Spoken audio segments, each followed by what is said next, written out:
So hello everyone and welcome back. तो आज के वीडियो में हम इंडस वैली सिविलाइजेशन को डिस्कस करने वाले हैं। बिल्कुल कंप्लीट डिटेल में डिस्कस होगा और एवरी डायमेंशंस इसमें कवर होंगे।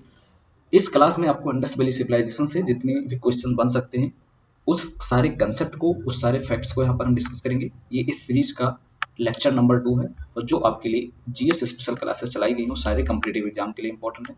हम इनमें सारे कॉम्पिटिटिव एग्जाम के जो पूछने का क्वेश्चन पूछने का पैटर्न है उसी के बेसिस पर और उसको हम साथ में कवर करते हुए चलेंगे, इसलिए सारे एग्जाम के लिए इंपॉर्टेंट है। इवन अगर आप यूपीपीसीएस यूपीएससी या अदर कॉम्पिटिटिव एग्जाम की प्रिपरेशन कर रहे हैं तो आपके लिए बहुत ही ज्यादा इंपॉर्टेंट है। जैसा मैंने आपको बताया, इसमें हम हिस्ट्री, ज्योग्राफी, पॉलिटी और इकोनॉमिक्स के इंपॉर्टेंट कंसेप्ट, इसके साथ इंपॉर्टेंट फैक्ट्स को डिस्कस करेंगे और इसके साथ साथ हम एनसीईआरटी को भी लेंगे क्योंकि सारे एग्जाम में एनसीईआरटी से भी क्वेश्चन पूछे जाते हैं। तो ये आपके लिए वन स्टॉप सोल्यूशन है फॉर जीएस के लिए। बिलीव करिए, अगर आप मेरा साथ दे रहे हैं तो मैं आपके लिए ये सारी सीरीज जो कंटिन्यू रखूंगा और साथ में मैं क्वेश्चन भी प्रैक्टिस कराऊंगा ताकि आप लोगों को काफी हेल्प मिल सके। अगर आप पीडीएफ डाउनलोड करना चाहें तो आप टेलीग्राम चैनल ज्वाइन कर लीजिए, वहां पर पीडीएफ अवेलेबल हो जाएगी और आप वहां पर डाउनलोड कर सकते हैं, बाद में रिवाइज कर सकते हैं। तो चलिए शुरू करते हैं और सबसे पहले समझते हैं इंडस वैली सिविलाइजेशन क्या होता है। देखिए, इंडस क्यों कहा जाता है, क्योंकि जो ये सिविलाइजेशन थी बेसिकली वो इंडस रिवर के चारों ओर क्या हुई, डेवलप हुई। ठीक है, इसलिए इसको इंडस वैली सिविलाइजेशन कहा जाता है। इसको एक और नाम कहा जाता है हड़प्पन सिविलाइजेशन। अब हड़प्पन सिविलाइजेशन क्यों कहा जाता है, क्योंकि हड़प्पा एक ऐसी साइट थी जो पहली बार खोजी गई थी, पहली बार एक्सकवेट किया गई थी। अभी मैं इसको डिटेल में हर एक साइट्स को, जो इंपॉर्टेंट साइट्स हैं उसको डिटेल में डिस्कस करूंगा, तो बने रहिए हमारे साथ। तो हड़प्पा एक पहली साइट थी जो पहली बार डिस्कवर की गई थी, एक्सकेवेट किया गया था, इसलिए इसको हड़प्पन कल्चर भी कहा जाता है, हड़प्पन सिविलाइजेशन भी कहा जाता है। अब इसको हम 3 फेज में डिवाइड करते हैं। एक है आपका अर्ली हड़प्पन, उसके बाद मैच्योर होता है और फिर लेट हड़प्पन। ये समझ लीजिए कि जब आप पैदा होते हैं या पैदा होने से 5-6 साल तक हो जाते हैं और देन मैच्योर हो जाते हैं आप, यानी जब आप 10 प्लस जाते हैं, और लेट हड़प्पन जब आप 60 प्लस जाते हैं, एक हिसाब से आप समझ लीजिए। तो इसी तरह इसका भी, इस सिविलाइजेशन का भी डेवलपमेंट हुआ, इसलिए इसको हम 3 भागों में डिवाइड करते हैं। अर्ली हड़प्पन का अगर हम टाइम फ्रेम देखें तो 3000 से लेकर 2600 बीसी है। वही मैच्योर हड़प्पन 2600 से 1900 बीसी एंड लेट हड़प्पन जो है 1900 से 1700 बीसी। और इसमें काफी सारे चेंजेस भी हमको देखने को मिलते हैं जो लास्ट में डिस्कस करेंगे। लेकिन हम कैसे कह सकते हैं कि यहाँ पर कोई सिविलाइजेशन थी या यहाँ पर लोग रहते थे, हम कैसे कहेंगे, किस बेसिस पर कहेंगे, तो उसके लिए मैंने कुछ फैक्टर बनाया है। वो फैक्टर ये है, पहली बात कि इसका जोग्राफिकल एरिया और सेटलमेंट देखा जाता है कि किस तरह सीडेंट्री था या सेमी सीडेंट्री था, किस तरह से लोग रहते थे। ठीक है, इस बेसिस पर हम ड्राइव कर सकते हैं, ठीक है, कि उनका सेटलमेंट कैसा था, उनका जोग्राफिकल लोकेशन कैसा था, ये इंडस वैली के पास ही क्यों डेवलप हुई, इसके साथ उनका सस्टेनेंस क्या था, कैसे उनकी जीविका चलती थी, इसके साथ इकोनॉमिक प्रोडक्शन कैसा था, एनिमल डोमेस्टिकेशन होता था या नहीं होता था, उनका क्राफ्ट प्रोडक्शन कैसा था, उनका पोएट्री किस प्रकार थी, वो सॉरी टूल्स किस तरह यूज करते थे, वीपन्स का किस तरह यूज करते थे, ऑर्नामेंट्स किस तरह वो पहनते थे या बनाते थे, या उनका ट्रेड किस तरह होता था, इसके साथ वेट, मेजर्स, क्वालिटी, ठीक है, फैथ और बिलीफ उनका क्या था। इन सारे के सारे फैक्टर को हम डिस्कस करेंगे, उसी के बेसिस पर हम ड्राइव करेंगे कि जो सिविलाइजेशन कल्चर था, या सिविलाइजेशन था या कल्चर था, इन दोनों में डिफरेंस है, वो किस तरह से फला फूला और किस तरह से आगे बढ़ा। तो ये सारे फैक्टर को जो हम कंसीडर करते हैं तब हम ये समझते हैं कि हाँ, वहाँ पर लोग रहते थे और लोग रहते थे तो उनकी जीविका कैसे चलती थी, कैसे लोग रहते थे, इन सारे फैक्टर्स को हम एक एक करके डिस्कस करते हैं। पहली बात, हम जिनके जोग्राफिकल फैक्टर को देखते हैं, तो जैसा आपको पता होगा इंडस रिवर के, जैसा मैंने बताया यहाँ से क्या है कि एक इंडस रिवर फ्लो हो रही है, ये सारे इसके डिस्ट्रीब्यूटरीज या ट्रिब्यूटरीज हैं। ठीक है, और इसी की अगर आप देखें तो इसी के चारों तरफ क्या हुई कि ये सिविलाइजेशन जो है फली फूली। ठीक है, इसके साथ इसको जो है Indus valley civilisation basically first urbanisation था, और आपका सेकंड अर्बनाइजेशन जो आता है वो आता है ड्यूरिंग टाइम ऑफ बुद्धा या कह लीजिए महाजनपदास के टाइम पर। वो भी हम डिस्कस करेंगे, एक एक टॉपिक्स को यहाँ पर मैं कवर करने वाला हूँ। फर्स्ट साइट इसकी हड़प्पा थी, इसलिए इसको हड़प्पन सिविलाइजेशन भी कहा जाता है या इंडस सिविलाइजेशन भी कहा जाता है। इसका लोकेशन था बहुत इंपॉर्टेंट है, ये नॉर्थ वेस्ट इंडिया में और पाकिस्तान में है। जब आप लेटर टाइम में चलेंगे तो थोड़ा सा इनका सेटलमेंट जो है वो वेस्टर्न यूपी की तरफ भी होने लगा था, ये हम बात करेंगे आगे चलकर। ठीक है, तो याद रखने वाली बात क्या है कि पहला अर्बनाइजेशन था, ठीक है, पहली साइट हड़प्पा थी इसलिए इसको हड़प्पन सिविलाइजेशन कहता था, कहा जाता है। इसका लोकेशन जो है वो नॉर्थ वेस्ट इंडिया और पाकिस्तान में पड़ता है। ठीक है, यहाँ पर आप देख लीजिए। ठीक है, ये आपका इंडिया होगा और ये पाकिस्तान में, कुछ पार्ट जो है वो अफगानिस्तान में भी इसके मिलेंगे, कुछ साइट्स जो काफी इंपॉर्टेंट है। राइट नाउ हम आगे बढ़ते हैं, पहले हम बात करते हैं जोग्राफिकल एक्सटेंट की। तो जो सारे एरियाज हैं, अगर आप इसको एक्सटीरियर में मार्क करेंगे तो एक ट्रायंगल का शेप बनाते हैं। ठीक है, जैसे आप देखिए मांडा, ये आपका नॉर्दर्न मोस्ट साइड है, इसको याद रखते हुए चलना है क्योंकि सारे एग्जाम में पूछा जाता है। दैमाबाद आपका क्या सदर्न मोस्ट साइड है, आलमगीरपुर आपका ईस्टर्न मोस्ट साइड है, और सुक्ता गेंडोल आपका क्या है, वेस्टर्न मोस्ट साइड है। तो जब आप इसको क्या करते हैं, मिलाते हैं, तो एक ये जो है बेसिकली ये एक ट्रायंगल का शेप बनता है, और ट्रायंगल का शेप बनने के कारण ये भी आपको याद रखना है, इसको हम क्या कहते हैं कि इसका जो टेरिटोरियल एक्सटेंशन है वो ट्रायंगल का फॉर्मेशन कर रहा है। ठीक है, यहाँ पर आप देख सकते हैं सुक्ता गेंडोल आपका मकरान कोस्ट पर पड़ता है, आलमगीरपुर आपके मेरठ यूपी में है, मांडा जम्मू एंड कश्मीर में। लोकेशन बिल्कुल याद रखना, ठीक है। दहमामात कहाँ है, महाराष्ट्र में, ठीक है। तो ये सारे लोकेशन है जो ट्रायंगल का फॉर्मेशन करते हैं। और ये प्लेसेस जो है आपका वेस्टर्न ईस्टर्न, जैसा मैंने आपको बताया, नॉर्दर्न और सदर्न मोस्ट पॉइंट है किसके, इंडस वैली सिविलाइजेशन के। तो इसका ये क्या होगा, जोग्राफिकल एक्सटेंट होगा कि जो सिविलाइजेशन थी वो कहाँ तक जो है फैली हुई थी। अब हम बात करते हैं पीपल, वहाँ के लोग किस प्रकार थे। तो कुछ जो लोग थे वो मेडिटेरियन थे, प्रोटोस्ट्रॉइड थे, मंगोलॉइड थे और अल्पाइन थे। इन चारों प्रकार के जो है बेसिकली हमको लोग मिलते हैं। अब ये एक अलग है कि किस तरह से इनका भाषा, इनकी स्क्रिप्ट डेवलप हुई, वो एक अलग टॉपिक है, उसको भी मैं कवर करूंगा। बट ये याद रखना कि इनमें जो है क्या डाइवर्सिटी भी हमको देखने को मिलती है। इसके साथ इंपॉर्टेंट साइट्स, ये बहुत इंपॉर्टेंट साइट्स हैं, और इंपॉर्टेंट साइट्स को जानना भी आपके लिए बहुत जरूरी है, क्योंकि यही साइट्स होती हैं जो हमको एविडेंस देती हैं और जिससे हम क्या करते हैं कि हिस्ट्री को लिखते हैं। Because on the basis of sites ही हम हिस्ट्री को कंस्ट्रक्ट कर सकते हैं। क्योंकि ये जो क्या है, ये प्रोटो हिस्ट्री का पार्ट है, जो मैंने पहले में डिस्कस किया था कि what is pre history, proto history, then historiography. ये प्रोटो हिस्ट्री का पार्ट है, नहीं जो इसकी स्क्रिप्ट लिखी गई, ठीक है। जो इसकी स्क्रिप्ट लिखी गई वो डिसाइफर नहीं है, उसको पढ़ नहीं पाते, तो किस बेसिस पर हम इसकी हिस्ट्री को लिखते हैं, वो लिखते हैं बेसिकली जो आर्कोलॉजिकल एविडेंसेस हमको मिले हैं उस बेसिस पर हम जो है इसकी हिस्ट्री को लिखते हैं। तो ये बात याद रखना। आर्कोलॉजिकल एविडेंसेस कहाँ मिलेंगे, साइट्स पर मिलेंगे। अब साइट्स में कौन सी एविडेंसेस मिलेगी बहुत इंपॉर्टेंट है, क्योंकि उसी के बेसिस पर तो हम हिस्ट्री को ड्राइव करेंगे, राइट। तो लगभग में अगर हम बात करें तो 1000 साइट्स जो है अर्ली मैच्योर और लेट हड़प्पन के हमको इंडियन सब कंटिनेंट में मिलते हैं। कुछ इंपॉर्टेंट साइट में आप मोहनजोदाड़ो रख लीजिए, हड़प्पा हो गया आपका, कालीबंगन हो गया, ठीक है, लोथल हो गया, चनोदोड़ो हो गया, बनावली, धोलावीरा, ये इंपॉर्टेंट सिटीज मानी जाती हैं। अगर हम पोर्ट टाउन की बात करें, ये भी एग्जाम में पूछा गया कि कौन सी इंडस वैली की साइट्स पोर्ट थी, तो आपका लोथल होगा, ठीक है, सुक्ता, सुरकोर्ता होगा, धोलावीरा, ये सारे के सारे क्या थी, ये आपके जो है पोर्ट टाउन थे, यहाँ पर पोर्ट लोकेटेड था, ठीक है। अब पोर्ट लोकेटेड है तो इसी के साथ हम स्टेट ड्राइव कर सकते हैं कि अगर पोर्ट है तो जाहिर सी बात है कि ट्रेड भी होता होगा, ठीक है, इंटरनेशनल ट्रेड भी होता होगा, तो इसलिए काफी इंपॉर्टेंट है। इसके साथ अगर लार्जेस्ट हड़प्पन साइट की बात करें तो मोहनजोदाड़ो हो गया आपका, हड़प्पा, बनावली और धोलावीरा। लेकिन अगर हम इंडस वैली सिविलाइजेशन के सबसे लार्जेस्ट साइट की बात करें इन टर्म्स ऑफ एरिया, ठीक है, तो वो है आपका राखीगढ़ी। राखीगढ़ी कहाँ, हरियाणा में, इसको नोट डाउन करते हुए चलना। ये आपका राखीगढ़ी है और राखीगढ़ी कहाँ पर है, हरियाणा में, ठीक है। तो सबसे लार्जेस्ट, पहले ऐसा माना जाता था कि मोहनजोदाड़ो है या हड़प्पा है, लेकिन बाद में क्या हुआ कि राखीगढ़ी बन गया सबसे largest site of the Indus valley civilisation, right. अब हम मेजर साइट्स को यहाँ पर एक एक करके डिस्कस करेंगे जो सारी इंपॉर्टेंट है। पहला हम बात करेंगे हड़प्पन सिविलाइजेशन की। तो हड़प्पा जो साइट थी वो एक्सकेवेट किया गया था दयाराम सैनी के द्वारा, याद रखना है, 1921 में। ये आपका बेसिकली मोंटेगोमरी डिस्ट्रिक्ट पंजाब में है, जो पाकिस्तान में पड़ता है, और ये रिवर रवि के किनारे है। तो रिवर भी याद रखना, आप याद रख सकते हैं आर से, राम सैनी ने इसको खोजा था, और किस रिवर के किनारे, रवि रिवर के किनारे है, ठीक है। कहाँ पर है, पंजाब प्रोविंस पाकिस्तान में, यहाँ पर आप, ठीक है, यहाँ पर आप हड़प्पा साइट की क्या है लोकेशन भी देख सकते हैं, उसके अगल बगल के लोकेशन को भी समझते चलिए अगर आपका हिस्ट्री ऑप्शन है तो। अब मेजर फाइंडिंग्स है, तो 2 रोज इसमें 6 ग्रेनरीज की मिली है, ठीक है, वर्कमैन का क्वार्टर मिला है, ठीक है, 2 सैंडस्टोन जो है स्टेचू मिले हैं, जो बेसिकली उसके एनाटॉमी को डिपिक्ट करते हैं, ठीक है, उनका बॉडी स्ट्रक्चर कैसा था। जग अटैकिंग डियर दिखे हैं, लिटिल ब्लॉक पार्ट दिखे। अब ये सारे के सारे एविडेंसेस जो हमको मिले यहाँ पर आप देख सकते हैं, ये सारे के सारे एविडेंसेस हमको हेल्प करते हैं कि किस तरह से हिस्ट्री को लिख सकते हैं, ठीक है। जैसे मान लीजिए कि वर्कमैन क्वार्टर दिखा है, नहीं, वर्कमैन क्वार्टर अगर दिखा है तो इसका मतलब कि लेबर का कंसेप्ट था, लेबर का कंसेप्ट होगा तो कोई ना कोई उनको कंट्रोल करने के लिए भी होगा, यानी पॉलिटी का भी एक तरह से कंसेप्ट था, ठीक है। तो यही सारी बातें होती है, इसी एविडेंसेस के बेसिस पर जो हम हिस्ट्री को लिखते हैं, क्योंकि जो इसकी स्क्रिप्ट है वो डिसाइफर नहीं है, हम उसको पढ़ नहीं पाते हैं। अब एक यही केवल ओनली साइट्स है जिसमें हम कॉफिन बरियल हमको देखने को मिला है। यहाँ पर आप देख सकते हैं कि only Harappan sites which it's coffin burial, ठीक है, ये भी आपको याद रखना है, इसका लोकेशन याद रखना है, और क्या क्या मिला है, कहाँ पर स्थित है, किस रिवर के अंदर है, किसने खोजा या किसने एक्सकेवेट किया, इस सारे के सारे पॉइंट को आपको याद में रखते हुए चलना है। नेक्स्ट साइट है हमारा कालीबंगन। कालीबंगन ऐसा एक साइट है जो प्री हड़प्पन और हड़प्पन फेज यानी मैच्योर हड़प्पन दोनों के एविडेंसेस हमको देते हैं। ये एक घोष द्वारा 1953 में एक्सकेवेट किया गया था। अगर हम मेजर फाइंडिंग की बात करें तो यहाँ पर फ्रोड लैंड मिला है। फ्रोड लैंड मतलब एक लैंड ऐसा होता है जो फ्रो किया जाता है, मतलब उसको अगर हिंदी भाषा में बोले या गाँव की भाषा में बोले तो जो जोता जाता है ना, जिसको कल्टीवेट किया जाता है। इसके साथ फायर अल्टर भी मिले हैं। तो फायर अल्टर क्या होता है, फायर अल्टर बेसिकली आपके सेक्रीफाइसेस में भी यूज होते हैं, ठीक है। इसके साथ कैमल्स बोन भी मिले हैं। जो कैमल्स बेसिकली बताते हैं कि अगर वहाँ पर कुछ ऐसे एरिया थे जहाँ पर अदर ट्रांसपोर्ट सिस्टम नहीं डेवलप था तो कैमल्स का यूज किया जाता था, ठीक है।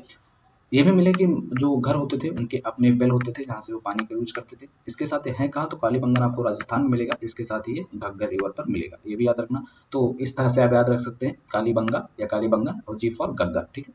उसी तरह मैंने आपको बताया था दयाराम सैनी, राम यानी आर, आर फॉर रवि, ठीक है। और कालीबंगन का मतलब भी पूछा जाता है सारे एग्जाम में। इसको हल्के में मत लेना, जो मैं बता रहा हूँ ध्यान से सुनना, और जो इंपॉर्टेंट पॉइंट लगे उसको नोट डाउन करते हुए चलना, ठीक है, या फिर आप डाउनलोड कर सकते हैं चैनल से।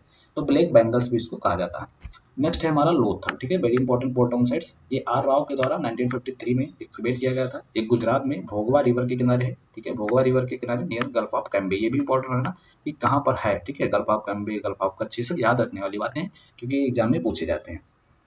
वही अगर हम मेजर फाइंडिंग की बात करें तो पहला मैन मेड पोर्ट और डॉकयार्ड हमको यहाँ पर मिलता है। डॉकयार्ड हमको लोथल में भी मिलता है, ठीक है।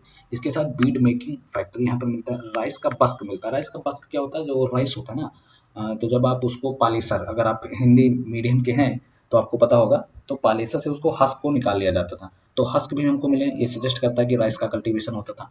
फायर अल्टर यहाँ पर भी मिला है और चेस प्लेइंग एसिस्टा मिला है, तो अम्यूजमेंट का एक क्या है, एविडेंस है।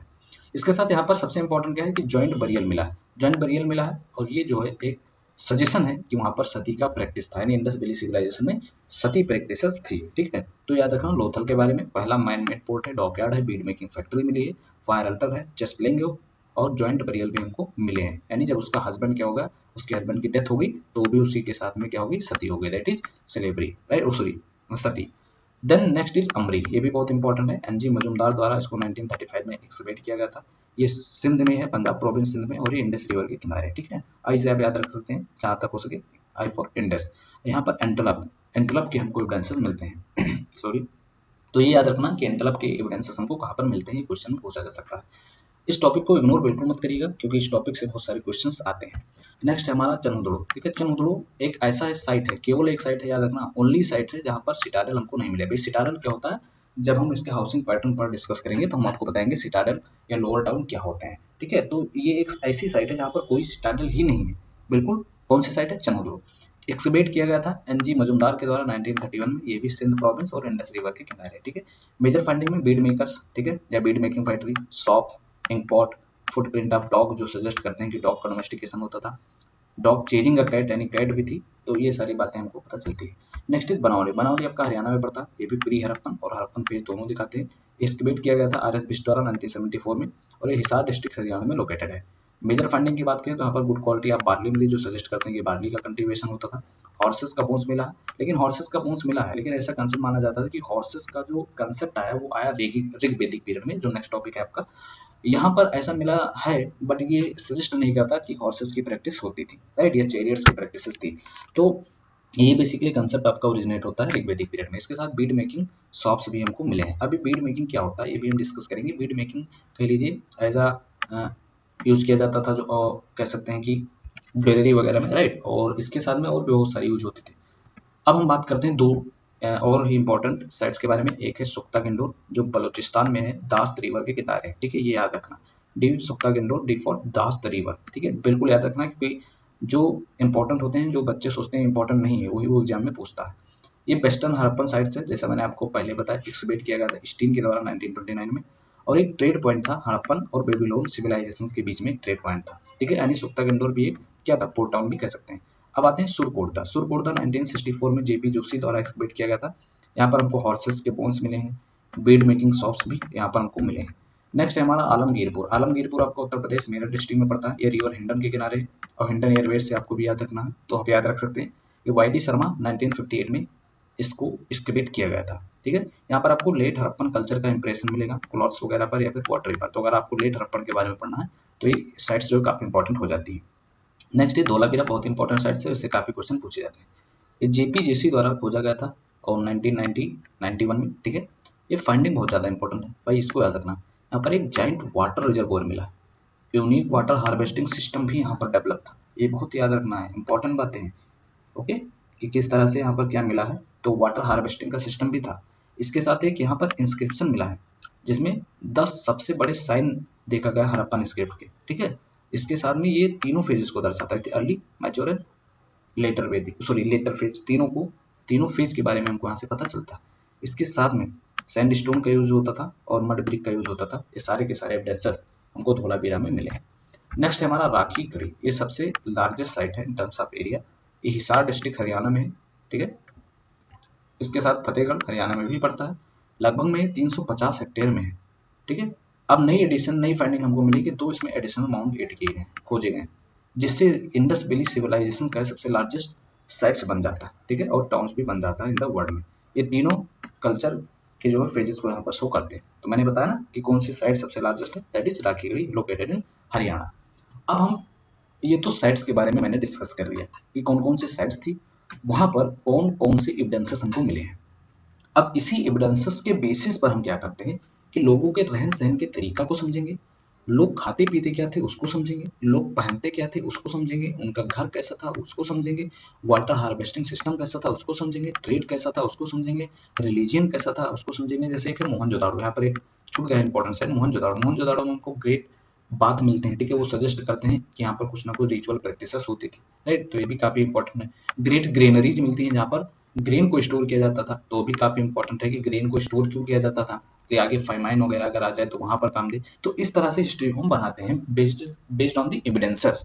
तो इसमें हम कैसे पता करेंगे लोगों के बारे में, तो पता करेंगे उनकी टाउन प्लानिंग कैसी थी, वहाँ पर सोशल कंडीशन कैसा था, उनकी इकोनॉमिक कंडीशन कैसी थी, वो किस मेटल्स के बारे में जानकारी रखते थे, उनका रिलीजियन कैसा था, वो एग्रीकल्चर प्रैक्टिसेस कैसी थी, इसके साथ स्क्रिप्ट क्या थी। इन सारे फैक्टर को लेकर हम इनके बारे में जानने की कोशिश करते हैं और हिस्ट्री को लिखने की कोशिश करते हैं। अब सबसे पहले हम समझते हैं टाउन प्लानिंग को। तो जो टाउन प्लानिंग होता था वो दो पार्ट में डिवाइड होता था, एक को सिटाडल या अपर टाउन कहा जाता था और एक को लोअर टाउन कहा जाता था। सिटाडल जो होता था बेसिकली एडमिनिस्ट्रेटिव पर्पस के लिए होता था और लोअर टाउन जो होता था बेसिकली वो लेबर क्वार्टर के लिए होता था। ये आपको याद रखना कि सिटाडल जो होता था वो कार्यालय की तरह होता था और लोअर पार्ट जो होता था वो क्या होता था कि जहाँ पर वर्कर रहते थे। इसके साथ ही टाउन प्लानिंग में सबसे इंपॉर्टेंट जो इसके कैरेक्टरिस्टिक्स हैं वो है इसका वेल ड्रेनेज सिस्टम से, जो ड्रेनेज सिस्टम था वो काफी यूनिक था, ठीक है, काफी इंपॉर्टेंट था। और इसके साथ ही ये भी याद रखना कि जो स्ट्रीट थी वो नॉर्थ साउथ ईस्ट वेस्ट जो एक ग्रिड पैटर्न बनाती थी। कैसे, ठीक है, यहाँ पर आप देख सकते हैं कि ये बेसिकली नॉर्थ साउथ और क्या हुआ ये आपका ईस्ट वेस्ट, तो यहाँ पर कह सकते हैं ग्रिड पैटर्न बनता था, ठीक है, ग्रिड पैटर्न बनता था। इसी तरह जो है सिटी का कह सकते हैं स्ट्रक्चर था। अब यूज क्या किया जाता था, तो मड ब्रिक का यूज किया जाता था, यानी ब्रिक्स बनाए जाते थे। बट वो ब्रिक्स कैसे होते थे, वो ब्रिक्स बेसिकली ऐसे होते थे कि उनको जो आजकल धूप में या आग में सेका जाता है ना, जो ईंटें बनते हैं उस तरह नहीं था, ठीक है, वो मड ब्रिक्स होता था। इसके साथ वेटल और दोआ यानी जो खरपतवार होते थे उसका यूज करके बेसिकली बनाया जाता था, ठीक है। जैसे मैंने पहले बताया कि हाउसेस के अपने पर्सनल बेल होते थे, ठीक है, अंडरग्राउंड ड्रेनेज सिस्टम भी काफी इंपॉर्टेंट था। हाउसेस जो होते थे 2 या 3 मंजिले के भी हमको मिले हैं देखने को, ठीक है। सबसे इंपॉर्टेंट बात थी कि जो रोड साइड होते थे घर ना, जो रोड साइड घर होते थे, ठीक है, उसका ओपनिंग जो नहीं होता था, यानी जो स्ट्रीट्स को फेस करते थे, ठीक है, वो बेसिकली उसमें कोई विंडो नहीं होता था। अब बाई चांस कोई आ जा रहा है, ठीक है, अगर विंडो खुला हुआ तो उसको दिक्कत होगी, ठीक है, इतना समझदारी थी वहाँ के लोगों का। इसके साथ ही बाथरूम भी उनका काफी अच्छा खासा था, टाइल बाथरूम होता था, ठीक है। तो यानी अगर हम बात करें तो सैनिटेशन पर जो है काफी उनका फोकस था। अगर हम बात करते हैं सोसाइटी पर, ये लेक्चर जो है थोड़ा लंबा हो सकता है क्योंकि काफी लंबी टॉपिक है और उसमें डायमेंशन जो है काफी इंपॉर्टेंट है, तो उसको कवर करना भी जरूरी है। अगर हम सोसाइटी की बात करें तो हमको 3 सोशल ग्रुप देखने को मिलते हैं। एक है रूल्ड ग्रुप जो रूलिंग करते थे, जैसे मैंने बताया ना कि अगर लेबर का कंसेप्ट था, ठीक है, या प्रॉपर ड्रेनेज सिस्टम था, तो जाहिर सी बात है कहीं ना कहीं पॉलिटी एग्जिस्ट करती होगी, ठीक है। एक थे रिच मर्चेंट जो ट्रेड वगैरह करते थे और एक थे लेबर क्लास, ठीक है। तो ये 3 क्लास जो थी इंडस वैली सिविलाइजेशन की, ठीक है। इसके साथ आपको और भी याद रखना, तो हड़प्पन जो है वो इसमें एक्सपर्ट थे, ठीक है। तो पोर्टर्स व्हील में यानी वो जो बिल होता था, ठीक है, वो उसको बनाने में काफी जो है कह सकते हैं एक्सपर्ट थे। इसके साथ स्टोन वर्क यानी जैसे आपको स्टोन स्टेचू देखने को मिलेगा, ठीक है, या फिर टेराकोटा का फिगरिन आपको देखने को मिलेगा, टेराकोटा प्लफ मॉडल जो है आपको देखने को मिलेगा। तो ये सारे के सारे काफी इंपॉर्टेंट थे और उसमें जो है काफी एक्सपर्ट थे। टेराकोटा फिगर भी हमको मिलेंगे जिसमें एनिमल्स का फिगर है, ठीक है। इसके साथ ही क्या हुआ कि बीड मेकिंग फैक्ट्री या ज्वेलरी हमको मिले, ठीक है, गोल्ड और सिल्वर भी हमको मिले, ठीक है। मेटलर्जी काफी एडवांस था वहां पर, ठीक है। अलवाय का प्रोडक्शन होता था, अब इनको मेटल्स को मिक्सर करके अलवाय किस तरह बनाया जाता था वो भी इनको पता था, यानी टेक्नोलॉजिकल एडवांसेस भी थे, ठीक है। अब बात करें गारमेंट्स की, तो कॉटन और वूल काफी इंपॉर्टेंट गारमेंट्स होते थे। नॉन वेजिटेरियन फूड ज़्यादा प्रेफ़र किया जाता था, लेकिन फिश ईटिंग भी कॉमन था, मिल्क और कर्ड को भी कंज़्यूम किया जाता था। तो यहाँ पर कुछ जो है क्या दिया हुआ है, आपके लिए फिगर दिया हुआ है, आप देख सकते हैं कि किस तरह से वो लोग ये एविडेंसेस हमको मिले जो बताते हैं कि किस तरह से उनका रहन-सहन था, वो किस तरह अपना सामान ढोते थे, ठीक है? तो काफ़ी इम्पोर्टेंट होता है। अब हम बात करते हैं इकोनॉमिक कंडीशन की, तो इनका मेसोपोटामियन और पर्शियन सिविलाइजेशंस के साथ इनका ट्रेड रिलेशन देखा गया, ठीक है? जो मेसोपोटामियन टेक्स्ट है, वो हमको 3 ट्रेडिंग स्टेशन के बारे में बताते हैं, ये यूपीएससी में भी पूछ चुका है। एक है दिलमुन, ठीक है? दिलमुन बेसिकली दिलमुन, मकान और मेडवाई क्या है, पोर्ट टाउन है कह सकते हैं। तो दिलमुन जो आपका है वो बहरेन है, पर्शियन गल्फ में पड़ता है। मकान जो है वो मकरान कोस्ट यानी ओमान में है, ठीक है। और मेलुहा, मेलुहा जो है ये मेसोपोटामियन लोग इंडस वैली सिविलाइजेशन को मेलुहा के नाम से पुकारते थे। तो ये तीनों यूपीएससी में पूछ चुका है, इसलिए आपको ध्यान में रखते हुए चलना कि ये था क्या। ठीक है, जो ट्रेडिंग स्टेशन है पोर्ट था। इसके साथ एक और इम्पोर्टेंट फीचर है कि जो मर्चेंट्स होते थे वो अपने साथ एक सील को लेकर चलते थे, जहाँ पर एक निशान बना हुआ था, ठीक है, या नाम भी वहां पर होता था या कोई कैरेक्टर साइन था। जैसे हड़प्पन स्क्रिप्ट क्या है, पिक्चर स्क्रिप्ट है, ठीक है, वो पिक्चर के माध्यम से क्या कर सकते थे कि अपने आप को कम्युनिकेट करते थे, राइट। तो ये भी सील्स सील्स क्यों इंपॉर्टेंट है, तो सील्स ऐसा आइडेंटिटी यूज किया जाता था, ठीक है, जो ब्रीफ डिस्क्रिप्शन एक साइड पर दिया रहता था, और जो है कैरेक्टर वगैरह या क्या यूज किया जा रहा है, ये ट्रेड में भी यूज किया जाता था कि कौन से सामान आप एक्सपोर्ट कर रहे हैं या इंपोर्ट कर रहे हैं, ये सारे के सारे जो है डिटेल्स आपको सेल्स में मिल जाती थी। मेटेलिक मनी का यूज नहीं किया जाता था, बार्टर सिस्टम का यूज किया जाता था, लेन देन। अब मेटेलिक मनी आज के समय जो चल रही है उसका यूज नहीं किया जाता था, ठीक है। जैसे बार्टर सिस्टम क्या होता है अगर आप नहीं जानते तो मान लीजिए हमारे पास गेहूं है, आपके पास जो है आटा है, सॉरी गेहूं है, आपके पास चावल है, राइट। अब मुझे चावल की जरूरत है, आपको गेहूं की जरूरत है, ठीक है, इसमें प्रॉब्लम भी होती थी। तो आप हमसे क्या लेंगे, गेहूं लेंगे, और मैं आपसे क्या लूंगा, चावल लूंगा। That is known as barter system. ये सिर्फ गेहूं चावल नहीं, बेसिकली कई जगहों पर या कई कम्योडिटी से हम क्या कर सकते हैं, एक्सचेंज कर सकते थे, ठीक है। इसके साथ अगर हम मोहनजोदाड़ो की बात करें तो हमको 3 सिलिंड्रिकल सील मिले, यानी उसका शेप कैसा था, सिलिंड्रिकल सा, ठीक है। और वहीं पर जो है अगर हम बात करें तो मेसोपोटामियन टाइप के भी हमको सील्स यहाँ पर मिलते हैं, जो इंडिकेट करते हैं कि मेसोपोटामिया और इंडस वैली सिविलाइजेशन में ट्रेड रिलेशन था, ठीक है। इसके साथ बीड मेकिंग फैक्ट्रीज चंद्रों और लोथल में मिले हैं। अब ये बीड जो बनते थे वो बेसिकली एक्सपोर्ट के लिए भी बनते थे, ज्वेलरी में भी यूज किया जाता था। डॉक यार्ड हमको मिले हैं, ठीक है, लोथल में या फिर धौलावीरा में, ठीक है। पोर्ट टाउन में अगर हम बात करें तो रंगपुर हो गया, सोमनाथ हो गया, बालाकोट, ये सब सी पोर्ट टाउन भी थे। तो ये बात याद रखनी है कि किस तरह से उनका ट्रेड होता था, कौन कौन से ट्रेडिंग स्टेशन थे, किस बेसिस पर हम कहते हैं कि ट्रेड होता था, क्योंकि सील्स हमको मिले हैं, ठीक है, और डिस्क्रिप्शन भी मिलते हैं। हाँ, ये जो जहाँ से हम ट्रेडिंग पैटर्न होते थे जो उससे मिलते हैं। अब कुछ हड़प्पन जो है क्या कहते हैं कि रिसोर्सेज में रिच नहीं थे तो कुछ चीजें इंपोर्ट करते थे, जैसे गोल्ड होगा, गोल्ड आपको अफगानिस्तान, ईरान या फिर साउथ इंडिया के कोलार गोल्ड फील्ड काफी फेमस है, केजीएफ, तो वहां से भी हमको मिलते हैं, ये इंपोर्ट करते थे बेसिकली। कॉपर की बात करें तो खेतड़ी राजस्थान और बलूचिस्तान प्रोविंस यहाँ से इंपोर्ट करते थे। टिन अफगानिस्तान और ईरान से, लफिस लजूरी अफगानिस्तान से, ये भी एक टाइप्स के कह लीजिए वंडरफुल या लग्जीरियस स्टोन है, या प्रीसियस स्टोन भी है। जेड पामिर से, ठीक है, आपको पता होगा ना पामिर नोट के बारे में। टॉर्क्विस खरोसान से, स्टेटाइट आपको ईरान से, बिटुमिन बलोचिस्तान और मेसोपोटामिया से, और लीड साउथ इंडिया से। तो सारे के सारे क्या करते थे, इंपोर्ट करते थे। बेड जो होता था कर्ड के बने होते थे या लाइम स्टोन के। स्टेटाइट, स्टेटाइट क्या होता है, एक सॉफ्ट स्टोन होता है। इसके साथ और उनका शेप कैसा था, क्यूब कले भी पूछा जाता है कि जो बेड्स बनते थे उसका शेप कैसा था, तो था क्यूब कले, भी याद रखना है, ठीक है।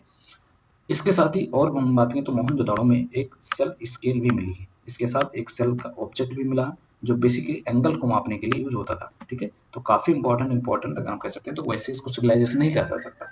आप इसका देखिए कि किस तरह से इसका डेवलपमेंट था, हर एक फील्ड में आप इसका डेवलपमेंट देखिए कि काफी जो है डेवलप थी, इसीलिए इसको इंडस वैली सिविलाइजेशन कहते हैं, ठीक है। सौराष्ट्र में भी हमको ये मिले हैं, इसके साथ आइवरी स्केल भी मिला है जो कहाँ पर मिला, लोथल में मिला, ठीक है। तो वेट एंड मेजर वगैरह, इंपोर्ट एक्सपोर्ट, ठीक है, क्या पहनते थे, क्या इंपोर्ट करते थे, ये सारे के सारे काफी इंपॉर्टेंट है। अब हम बात करते हैं रिलीजन की, तो रिलीजन में सिंपल से याद रखना कि एक सेकुलर सोसाइटी थी। ऐसा कोई हमको एक सिंगल स्ट्रक्चर नहीं मिला जो डिपिक्ट करता है कि कहाँ पर टेम्पल भी एग्जिस्ट, यानी वहाँ पर टेम्पल एग्जिस्ट नहीं करती थी, ठीक है। तो हड़प्पन पीपल क्या पूजा नहीं करते थे, बिल्कुल करते थे। तो किसका पूजा करते थे, तो मदर गॉडेस, ठीक है, उनकी पूजा करते थे। पशुपति महादेव का सील्स मिले हैं, लिंगम एंड योनि, इसके साथ people tree, humped bull, birds में डॉग, पिजन, ठीक है, इन सब का पूजा होता था। यानी बेसिकली नेचर रिलेटेड वर्शिप होती थी, कह सकते हैं, ठीक है, नेचर रिलेटेड वर्शिप होती थी।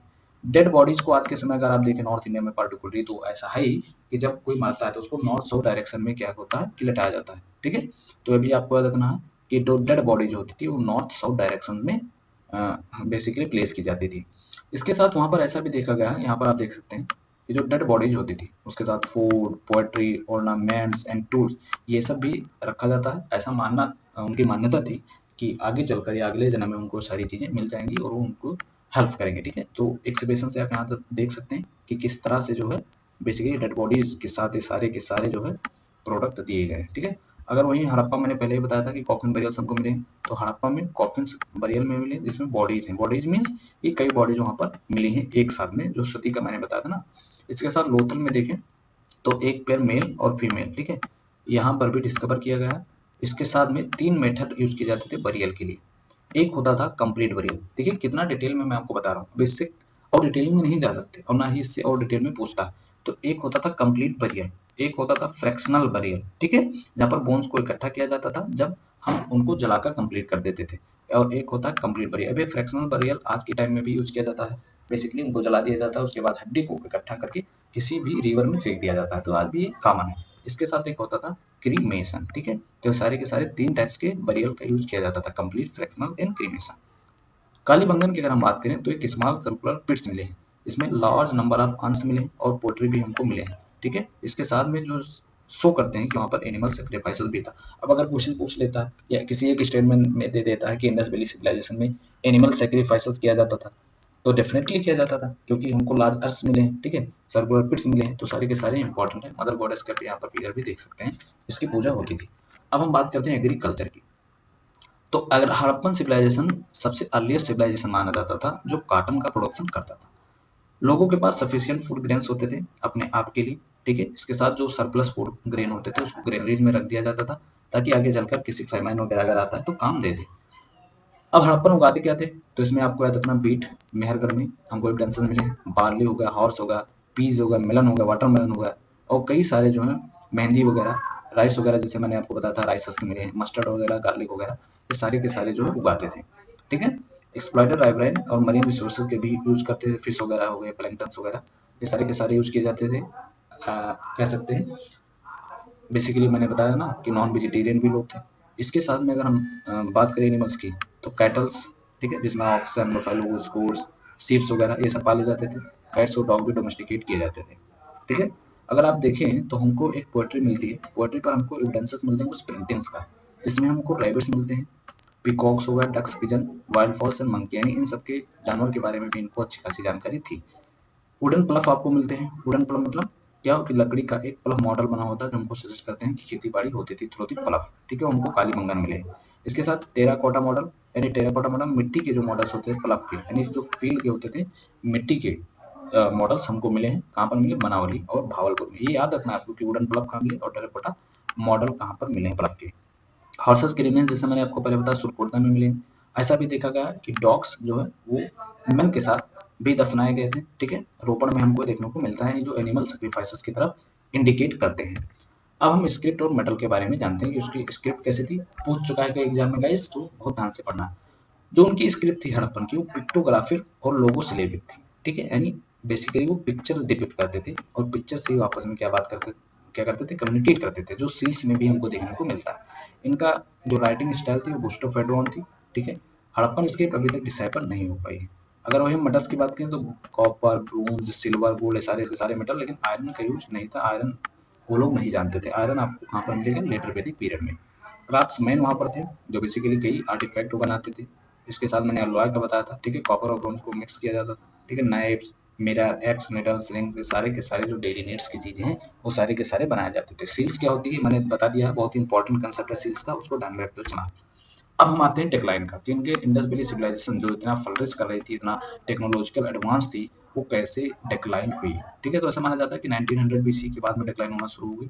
2600 बीसी से लेकर और 1900 बीसी तक मैंने आपको क्या बताया था, मैच्योर हड़प्पन फेज, एंड 1900 से 1700 तक क्या बताया था, 1500 तक भी कुछ साइट्स में जाती है, वो आपको मैंने बताया था लेटर, जो आपका हड़प्पन फेज, ठीक है। जो मैच्योर फेज था उसके बाद लेटर अपन फेज आता है।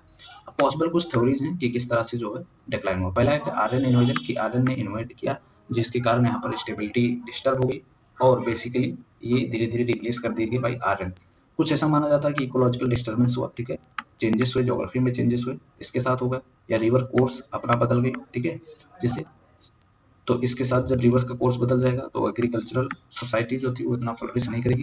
इसके साथ लो रेनफॉल, फ्लड्स, ठीक है, या टाइम ऑफ घाघर, या एसिडिटी का इंक्रीज होना, ठीक है, अर्थक्वेक और कुछ नेचुरल क्लाइमेटीज। तो सारे के सारे क्या थ्योरीज हैं जो बताई गई हैं कि किस तरह से हड़प्पन सिविलाइजेशन का डिक्लाइन होता है। अब हम कुछ और भी इंपॉर्टेंट पॉइंट को डिस्कस करेंगे। हड़प्पन सिविलाइजेशन, मेसोपोटामियन या फिर इजिप्शियन सिविलाइजेशन में क्या डिफरेंस था, इन सबको भी समझना बहुत ही जरूरी है, ठीक है। पहली बात करते हैं हड़प्पन सिविलाइजेशन की। तो हड़प्पन सिविलाइजेशन में जैसा मैंने आपको बताया, प्लान टाउन थे, चेस बोर्ड सिस्टम था, एक ड्रेनेज सिस्टम था। यहाँ पर ऐसा कुछ नहीं था, यहाँ पर हड़प्पा हजार्ड ग्रोथ होता था, मतलब कोई भी सिस्टम प्रॉपर डेवलप ही नहीं था। जहाँ जिसका मन चाहता था वहाँ जो बनाता था अपना घर, इस तरह का जो सिस्टम डेवलप था। इसके साथ यहाँ पर रेक्टेंगुलर हाउसेस देखने को मिलते हैं, बिग लाइन बाथरूम देखने को मिलते हैं, बेल्स भी आपको देखने को मिलेंगे, स्टेयर बेस भी आपको मिलेंगे।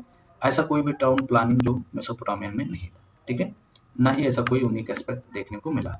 यहाँ पर अपनी खुद की पोएट्री बनाते थे और सील्स भी बनाते थे, ठीक है।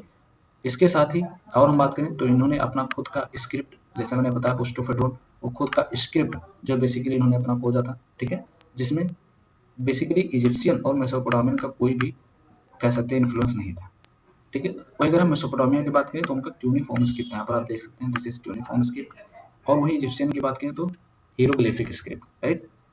तो ये आपको याद रखना है कि हड़प्पन में पुस्टोफेड्रोन, राइट, मेसोपोटामियन में क्यूनिफॉर्म और इजिप्शियन में क्या था, हीरोग्लिफिक, ठीक है, हीरोग्लिफिक, ये आपको याद रखना।